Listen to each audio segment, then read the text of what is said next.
Bloomberg, a Luis Álvarez, director de Bloom Marketing, y también a Mercedes Baltazar, especialista en manejo de crisis y socia de Meraki México. Gracias por estar con nosotros como todos los viernes. Blanca, muy buen viernes. Feliz viernes. Ya, pues vamos a dejar de lado un poco el tema que nos ha traído todas estas semanas. Todos estos días. Tema de Donald Trump, de la relación con México y de pues estos pequeños tropiezos que hemos tenido en nuestra relación bilateral, para hablar hoy de las elecciones que ya están a la vuelta de la esquina en el Estado de México, y quien muchos dicen, afirman, por el número de electores que tiene este estado del país, es la joya de la corona, la que va a determinar qué es lo que va a pasar en la elección del 2018. Vemos ya pugnas internas a algunos precandidatos que ya incluso van con sus dirigentes nacionales a estos eventos que aún, hay que decirlo, no son eventos de campaña.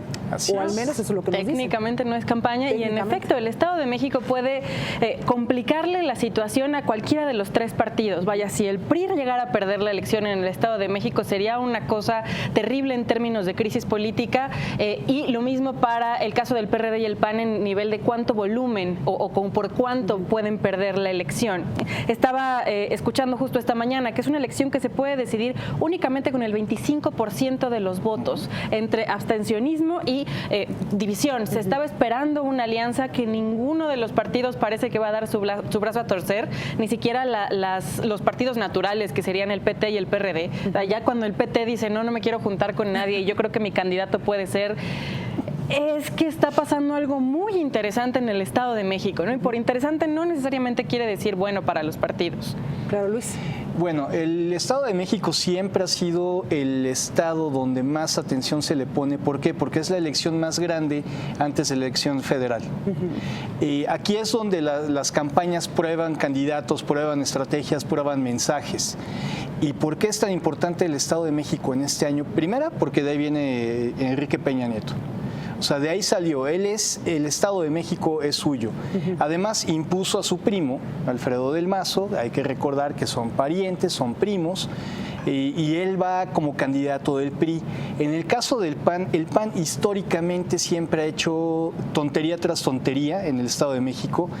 Prácticamente han perdido elecciones que tenían ganadas, literalmente por malas estrategias, malos candidatos, etcétera. Tú recordarás que hace no mucho prácticamente todos los municipios conurbados al Distrito Federal eran panistas. Claro. Y los perdieron y otra vez los volvieron a recuperar. El Estado de México se caracteriza por este tema del voto de castigo. Sí hay en algunos municipios sí cambian constantemente de partido político.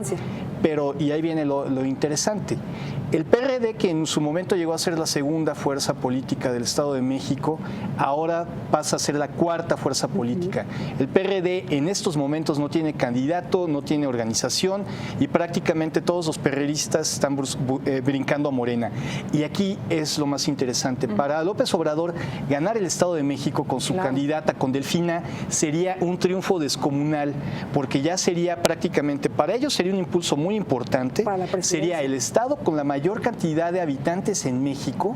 Ellos gobernarían la mayor cantidad, el Estado con más mexicanos de todo el país, tendrían acceso a muchos recursos, y además viene el distrito, la Ciudad de México ahora, y viene la presidencia. Sería un brinco impresionante. Y está muy interesante que pese a cómo está el entorno y a que tienen una candidata que no es el nombre más fuerte y que no es el nombre que ha sonado más, es alguien que viene de Texcoco, es alguien que viene además de un trasfondo de ser maestra, que viene con un histórico bastante interesante como candidato, pero que brinca un poco versus lo que estamos acostumbrados en el Estado de México, al menos, que va a la cabeza. Política normal. Exactamente, va a la cabeza. Entonces tenemos aquí, hablemos de la triada, está por el del Mazo, Josefina y Delfina, que brinca completamente de la fórmula que vemos en los otros dos. Josefina, que es ya pues su segundo intento, en uno de tantos que no le han salido bien, que prácticamente el PAN ha tenido que ir a rogarle a Josefina pensando que podría ser el mejor candidato ante esta contienda,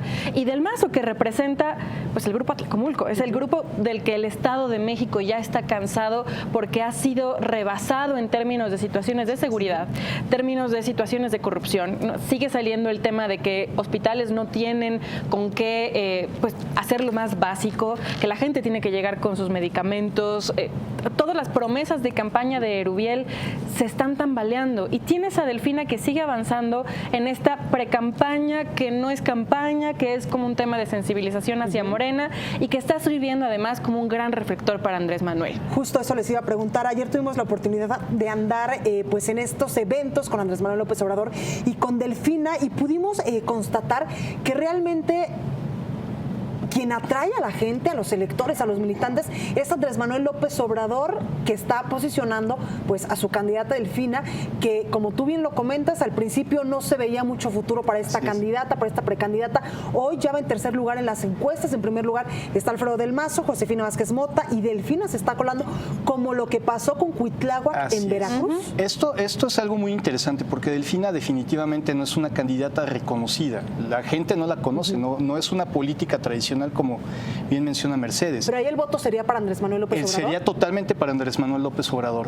Hay que acordarnos, o sea, Morena es López Obrador. No hay otra figura más que López Obrador, y lo único que sucede ahí sucede por López Obrador. Es el unipartido, ¿no? En el caso, por ejemplo, del Mazo y de Vázquez Mota, son dos candidatos con cero carisma. Eso va a ser muy interesante ver esa campaña cómo se desarrolla, porque ninguno de los dos tiene carisma. Josefina Vázquez Mota hizo la peor campaña presidencial en la historia moderna de México. La peor, no sé qué va a hacer en el Estado de México con un PAN dividido, porque el PAN está dividido.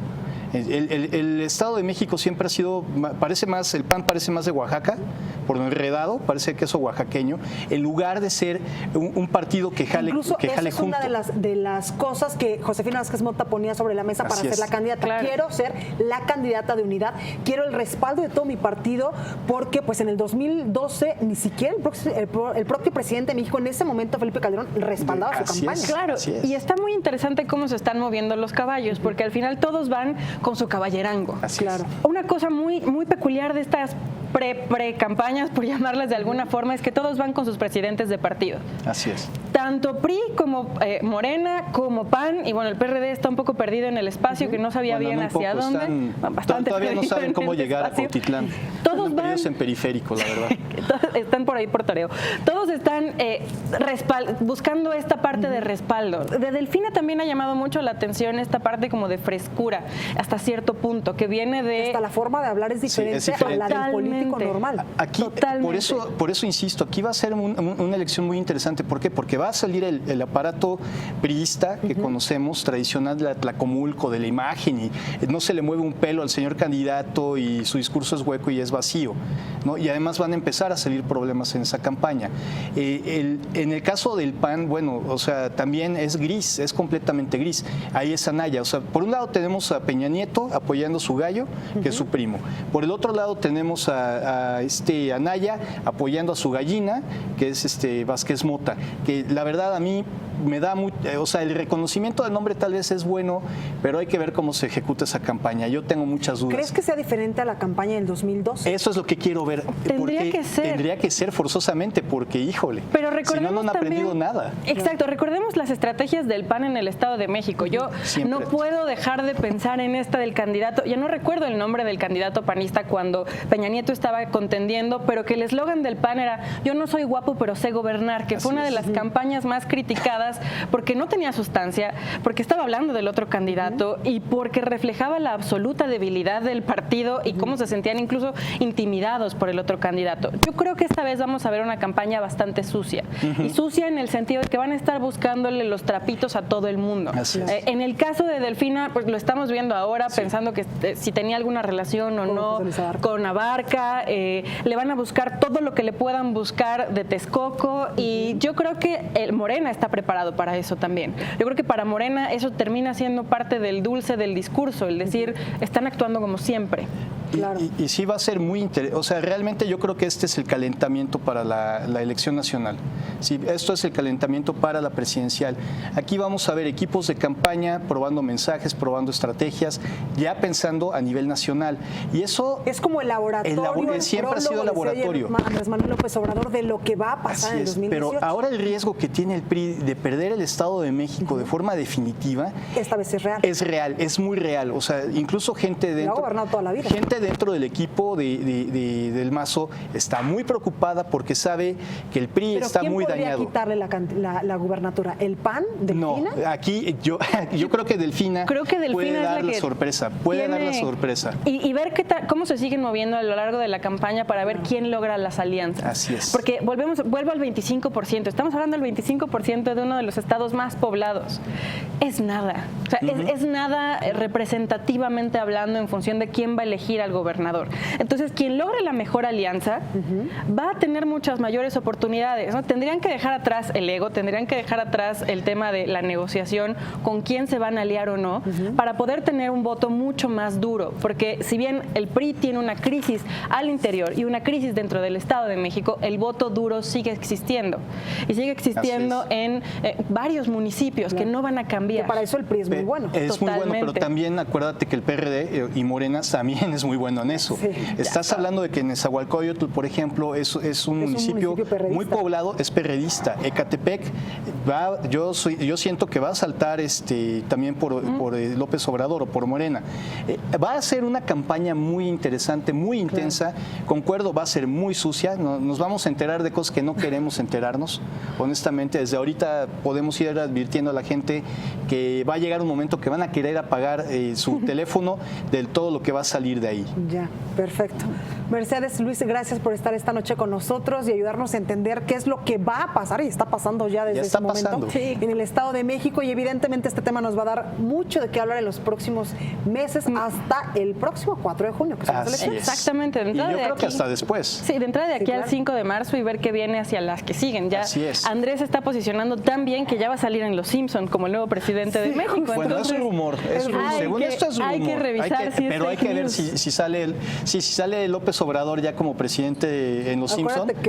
Han predicho muchas cosas. Ellos fueron los únicos que predijeron a Trump. Y antes de irnos, hoy pues la Secretaría de Hacienda publica en el Diario Oficial de la Federación, que creo que para ustedes es una joya, pues este documento donde pues nos dicen cómo se va a calcular el precio de las gasolinas a partir del día de mañana. Es literalmente una fórmula de la cual necesitaríamos el libro de Baldor para es el equivalente a tu peor pesadilla cuando estás en álgebra y cálculo diferencial integrado. Es esa fórmula. Bueno, eso es un algoritmo. O sea, quieren enseñarnos que mira, si no está bien complejo.